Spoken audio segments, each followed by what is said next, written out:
Yes, sir. So the topic is tissue culture.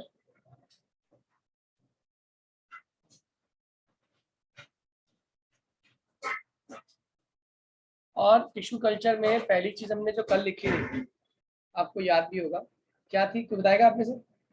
Tissue culture में कल पहली चीज क्या पढ़ी थी हम लोगों ने कि क्या होता क्या? That it is the production of new plants from the small piece of plant tissue removed from growing and tip of the plant in a suitable growth medium. बिल्कुल सही।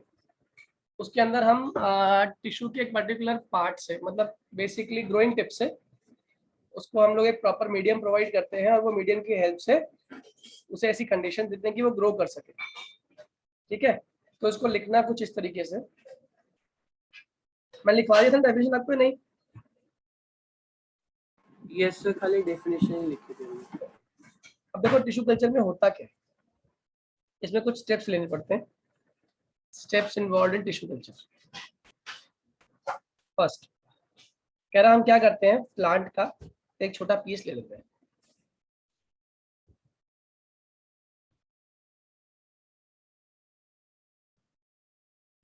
ठीक है, और उस प्लांट टिश्यू से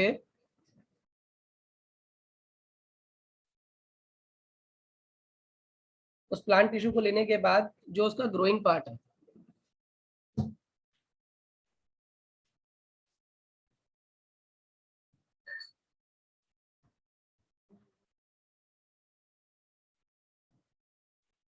उसको हम प्लेस करते हैं जेली में।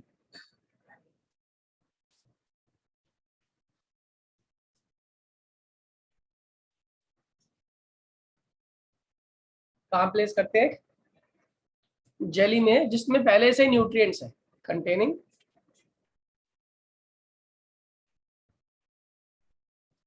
न्यूट्रिएंट्स। मेरी बात समझ आ रही है? हमने क्या किया, ग्रोइंग पार्ट जो प्लांट का है उसको लिया और एक जेली में डाल दिया, जिस जेली में पहले से क्या मौजूद है, पहले से उसके अंदर न्यूट्रिएंट्स और प्रोटीन्स मौजूद है। ठीक है, हार्मोन्स मौजूद है बेसिकली। अब क्या होगा, ये जो हार्मोन्स है इसको हेल्प करेगा।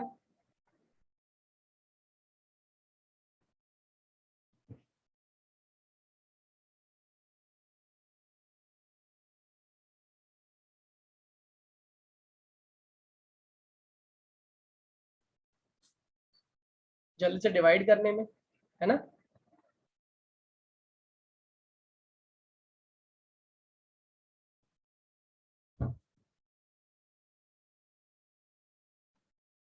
से बहुत सारे सेल्स आपके बन जाएंगे। Am I clear? एक ही पर्टिकुलर हार्मोन जो है वो कोई डिवीजन करेगा और डिवीजन करने पे वो क्या प्रोड्यूस कर रहा है, सेल्स में प्रोड्यूस हो रहा है। Am I clear to all? Yes, sir. ठीक है, और इस पर्टिकुलर, अब एक मास इकट्ठा हो गया, बेसिकली बहुत सारे सेल्स इकट्ठे हो गए। इस पूरे कलेक्शन को हम लोग नाम देते हैं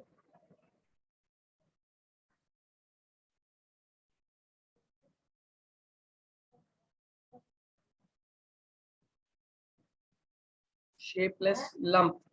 इसको हम लोग क्या बोल देते हैं, इस कॉल्ड कैलस। कैलस क्या होता है याद रखिएगा। आपने क्या किया, आपने टिश्यू का ग्रोइंग पार्ट लिया और ग्रोइंग पार्ट को आपने एक जेली में प्लेस कर दिया, और उस जेली में पहले से क्या प्रेजेंट है, न्यूट्रिएंट्स हैं और हार्मोन्स हैं। उन हार्मोन्स की हेल्प से वो जो टिश्यूज हैं वो बहुत सारे और सेल्स में डिवाइड हो गए, और डिवाइड होने के बाद उसने क्या फॉर्म कर लिया, एक लंप फॉर्म कर लिया, एक शेपलेस मास इकट्ठा कर लिया, जिसको हम लोग क्या बोलते हैं, कैलस बोलते हैं। क्या बोलते हैं इसको? कैलस। सेकेंड कह रहा है जो कैलस है इसको हम ट्रांसफर करते हैं एक और जेली में। इसी कैलस को लिया आपने, इसको ट्रांसफर किया अनदर जेली। क्यों ट्रांसफर किया दूसरी जेली में? इसमें और हार्मोन्स मौजूद है।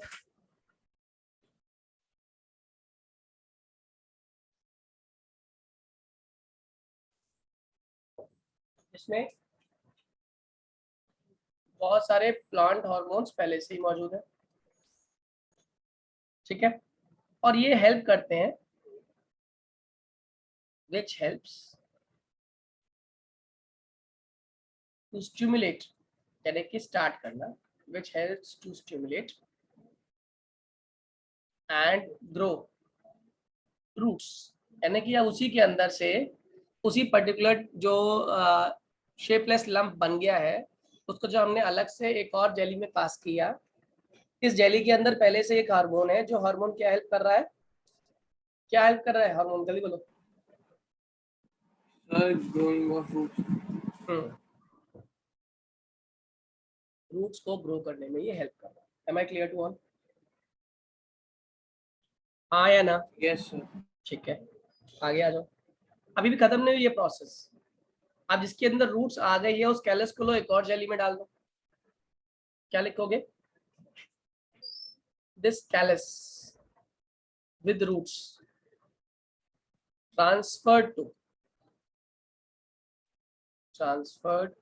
to another jelly, एक और जेली में आपने इसको ट्रांसफर कर। अब यहाँ पे क्या होगा, क्या हेल्प होगी इसकी, विच हेल्प्स इन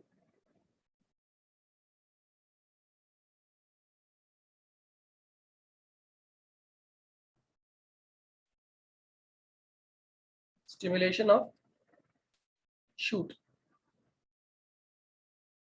यहाँ पर क्या बन गया, शूट बन गया। Am I clear? हाँ या ना? कैलस ने रूट्स को ट्रांसफर किया एक और जेली में जिसने हेल्प किया stimulation of shoot. Am I clear? हाँ या ना? जल्दी बोलो। Yes sir. अब हमारे पहले हमने जो सेल डिवाइड किए थे उस लंप को हमने कैलस कहा, उस कैलस को हमने पास किया जेली में, जिस जेली में पहले से ही हार्मोन्स हैं। और कौन से हार्मोन्स हैं? जिसने हेल्प किया क्या डेवलप करने में, रूट्स डेवलप करने में। फिर उसको हमने ट्रांसफर कर दिया एक और कैलस में जिसने उसको हेल्प कर दिया शूट डेवलप करने में। मेरी बात समझ आ रही है? हाँ या ना? Yes sir. ठीक है। अब ये जो कैलस है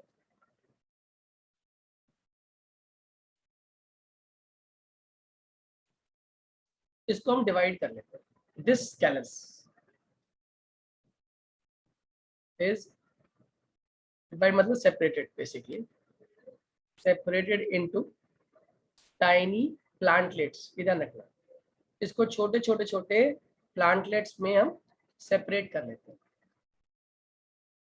ठीक। और इस तरीके से हमारे पास बहुत सारी टाइनी टाइनी प्लांटलेट्स आ गई जो कि so we have many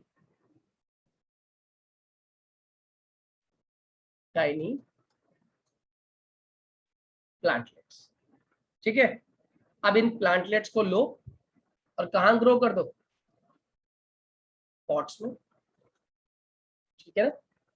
these plantlets can easily be grown, आराम से इसको आप कहाँ रख दो, पॉट में रख दो या सॉइल में रख दो, ये ग्रो कर दो। मेरी बात समझ आ गई? पूरी प्रोसेस सुनाया कि मुझे टिश्यू कल्चर क्या था। सबसे पहले हमने किया क्या था, टिश्यू कल्चर की डेफिनेशन के हिसाब से हमने एक नया प्लांट बनाया। कहाँ से बनाया? एक प्लांट के छोटे से हिस्से से, हिस्से में भी क्या लिया हमने, उसका प्लांट टिश्यू को निकाल लिया वहां से, उस हिस्से में से, ठीक है। और वो भी कहाँ से निकालते हैं जनरली वो टिश्यू, जो उस प्लांट की ग्रोइंग टिप होती है। उस ग्रोइंग टिप से आपने क्या किया, एक छोटा सा टिश्यू निकाल लिया और उसको सुटेबल कंडीशन दी ताकि वो ग्रो कर सके। Am I clear? Yes sir. अब कह रहा है इसको जब आपने इस टिश्यू को लिया और एक जेली लाइक सब्सटेंस में प्लेस कर दिया जिसमें कि पहले से ही ग्रोथ हार्मोन्स मौजूद थे, ठीक है। इसने क्या किया, वहां पर सेल्स में ये डिवाइड हो गया और उस लंप को, उस कलेक्शन को हम लोग क्या बोलते हैं, कैलस। हमने उस कैलस को लिया और एक और ऐसी ही डिश ली हुई थी। उस डिश में हमने जेली प्रेजेंट थी पहले से ही, जिस जेली में हमने क्या क्या डाल दिए, हार्मोन्स डाल दिए। और वो हार्मोन्स किसके लिए रिस्पॉन्सिबल थे? For growing of roots. Roots. अब पहली बार डाला, पहले बार जो हार्मोन्स हेल्पफुल थे वो रूट्स डेवलप करने के लिए थे। फिर आपने क्या किया, फिर आपने उसको लिया आगे, फिर से एक और ऐसी प्लेट रखी थी जिसमें जेली थी। जैसे डाला, वो जेली डालते ही क्या हुआ, वो जेली डालते ही शूट डेवलप होने लग गई। बिल्कुल सही बात है, उसने शूट डेवलप कर ली। अब हमारे पास प्लांट में रूट भी आ चुकी है, प्लांट में शूट भी आ चुकी है। अब क्या किया हमने, इन रूट और शूट वालों को सेपरेट कर दिया, छोटे छोटे प्लांटलेट्स में, छोटे छोटे हिस्सों में डिवाइड कर लिया। और ये प्लांटलेट्स आपने लास्ट स्टेप में क्या किया, गमलों में प्लेस कर दी। जैसे गमलों में प्लेस करी तो बताओ क्या मिला? New plant. मेरी बात समझ आ गई सभी को? Yes sir. अब ये सब अपना कर क्यों रहे हैं, क्या प्रोसेस, फायदा क्या है सब करने से? सिंपली प्लांट उगा लो। तो इसकी एडवांटेजेस जो है ना, वो बहुत कमाल की। पहला, ये बहुत फास्ट टेक्निक है, वेरी फास्ट, ठीक है। और इसमें हम एक ही हफ्ते में लगभग मैक्सिमम प्लांटलेट्स को ग्रो कर लेते हैं। 1000 of plantlets can be grown with in a few weeks. कुछ ही हफ्तों में हम बहुत सारी प्लांटलेट्स ग्रो कर लेते हैं। दूसरी बात, जो क्रॉप बन रही है, जो प्लांट बन रहा है, न्यू प्लांट, वो डिजीज फ्री है। उसके अंदर क्या नहीं है, बीमारी नहीं है। तीसरा, हम एक ही क्रॉप को राउंड द ईयर ग्रो कर सकते हैं।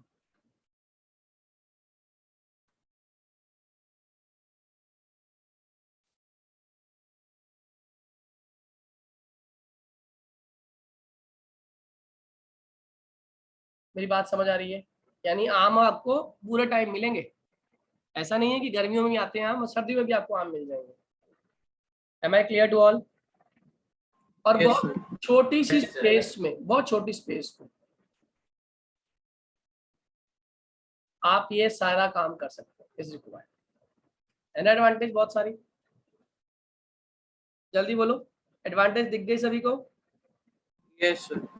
ठीक है। अब एक क्वेश्चन आता है हमारा, ये लिखनी है तो लिख लो, 1 मिनट दे रहा हूँ, कॉपी कर लो। चलिए आगे देखिए। आप ये समझा देंगे कि न्यू प्लांट डिजीज भी कैसे होता है? एक्चुअली क्या होता है बेटे, जब प्लांट की ना, खासकर सीड से जब प्लांट ग्रो कर रहा होता है, तो वो एक टेंडर एज है, ठीक है ना।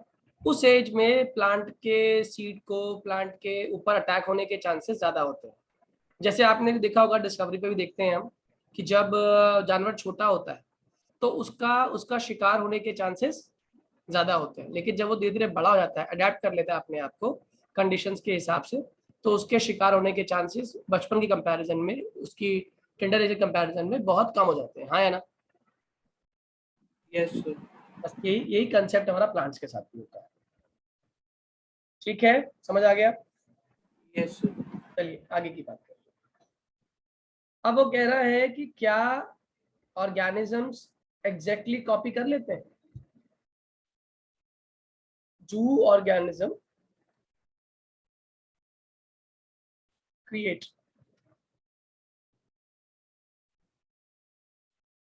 exact copies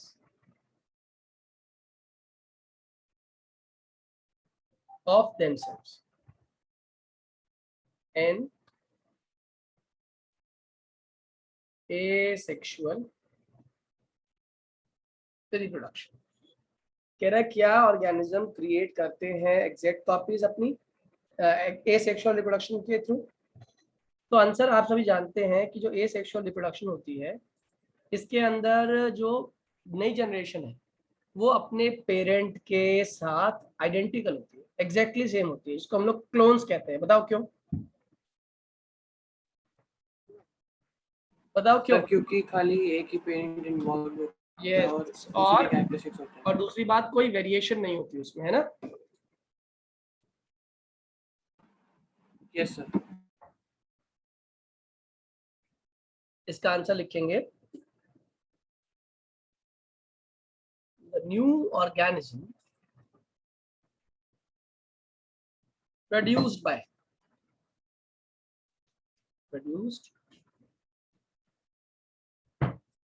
one parent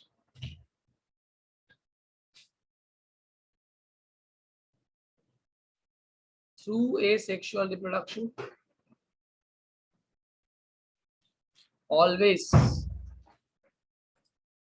is identical। कैसा होता है? हमेशा आइडेंटिकल होता है, जिसको हम लोग क्या बोलते हैं? Called clones. तो क्या बोलते हैं हम लोग, क्या नाम देते हैं, क्लोन्स का नाम देते हैं। Am I clear to all? हाँ या Yes, ना, sir. Clear to all? Okay, ये कॉपी कर लो, लिखना चाहो तो एक बार आप इसके आगे लिख दो, this is because only one parent is involve.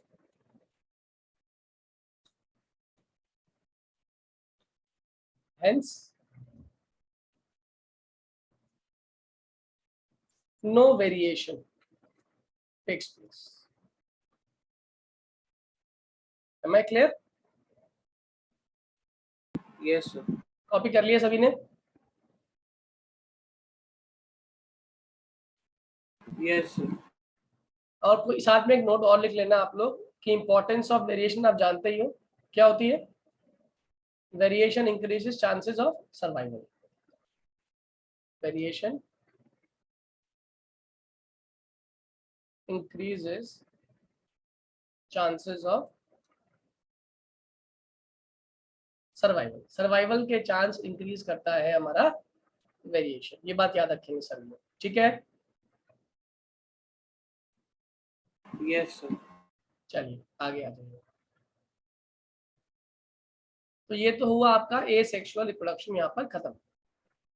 अब ए सेक्सुअल रिप्रोडक्शन के बाद शुरू करना है हमें सेक्सुअल रिप्रोडक्शन। Sexual reproduction. अब सेक्सुअल रिप्रोडक्शन बहुत सिंपल, क्योंकि कहीं ना कहीं हम खुद अपने आप को इससे रिलेट कर सकते हैं। हम जितने भी ह्यूमन बींग्स हैं, हम लोग आउटकम है बेसिकली सेक्सुअल रिप्रोडक्शन का। तो पहली चीज तो समझ आती है सेक्सुअल रिप्रोडक्शन होता क्या है, विच इन्वॉल्व्स, जल्दी बोलो, it involves Two parents. reproductive cells of two parents। अब दो पेरेंट होंगे तो ऑब्वियस सी बात है वेरिएशन के चांसेस भी ज्यादा होंगे, हाँ या ना? Yes, sir. अब कुछ चीजों को समझना है। Each sex cell is called gamete. हम क्या बोलते हैं, हर एक सेक्स सेल को गैमेट के नाम से जानते हैं। और गैमेट क्या होता है, basically other name for the sex cell, ठीक है? मेल में जनरली मेल सेक्स सेल को, ह्यूमन बींग्स की बात कर रहा हूं मैं, स्पर्म कहते हैं, और फीमेल सेक्स सेल को ओवा ओवा कहते हैं। इसको गैमेट कह लो, सेक्स सेल कह लो, एक ही बात। Am I clear? आया ना? Yes, sir. अब मेल सेक्स सेल और फीमेल सेक्स सेल आपस में फ्यूज करते हैं। The fusion of male sex cell and female sex cell leads to formation of, क्या फॉर्म कर लेता है, जाइगोट। Zygote. क्या फॉर्म करता है ये, याद रखिएगा, जाइगोट। जाइगोट का मतलब क्या होता है, जाइगोट बेसिकली दोनों सेक्स सेल्स के मिलने पर बनता है, फीमेल सेक्स सेल और मेल सेक्स सेल। और यही जाइगोट जब फॉर्म होगा तो बॉडी जो है रिप्रोड्यूस करती है। Am I clear to all? हाँ या ना? Yes, sir. ठीक है। और यही जाइगोट आगे जाके फिर एक न्यू ऑर्गेनिज्म में ग्रो कर जाता है। Am I clear? Yes, sir. चलिए, अब सबसे पहले हम बात करेंगे सेक्सुअल रिप्रोडक्शन, वो भी किसके अंदर, प्लांट्स के अंदर। Sexual reproduction in flowering plants, ठीक है? कि फ्लावरिंग प्लांट्स में सेक्सुअल रिप्रोडक्शन कैसे होती है ये हम बताएंगे आपको। सबसे पहले तो आप प्लांट्स की सेक्सुअल ऑर्गन्स लिख लो, ठीक है ना, कौन कौन सी प्लांट की सेक्सुअल ऑर्गन होती है। मैं आपको उसका डायग्राम भी ड्रॉ कर दूंगा। जो सेक्सुअल ऑर्गन्स है ना,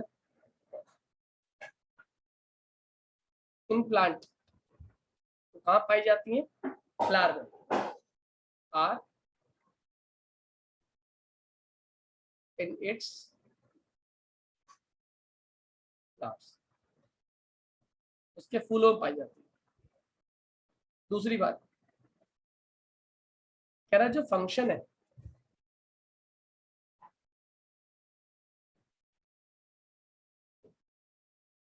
एक फ्लावर का,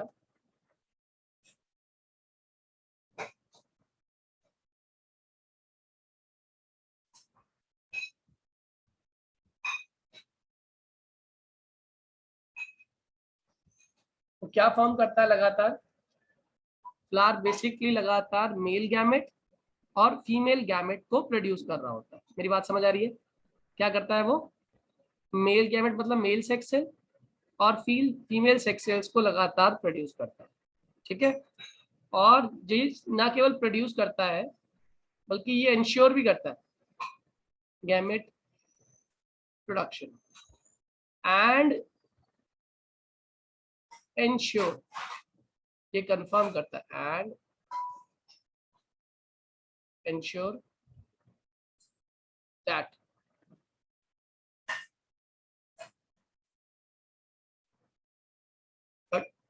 न्यू की जगह लिख दो fertilisation, that fertilisation takes place. जितनी प्रोसेस हो रही है इसकी हेल्प से क्या हो जाए? फर्टिलाइजेशन हो जाए, और फर्टिलाइजेशन जब होगी तभी आपका न्यू प्लांट डेवलप हो पाएगा। Am I clear to all?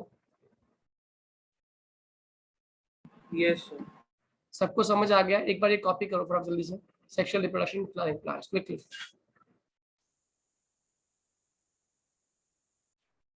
अब आगे देखिए, तो इस तरीके से सेक्सुअल रिप्रोडक्शन प्लांट्स में होती है। अब प्लांट के डिफरेंट पार्ट्स कौन कौन से हैं, कैसे इसमें रिप्रोडक्शन होगा?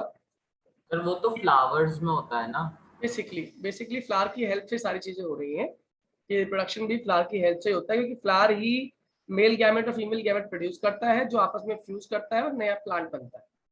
तो अब मैं आपको नेक्स्ट क्लास में कंटिन्यू करूंगा इसकी आगे का पार्ट। अभी हम लोग क्या करेंगे,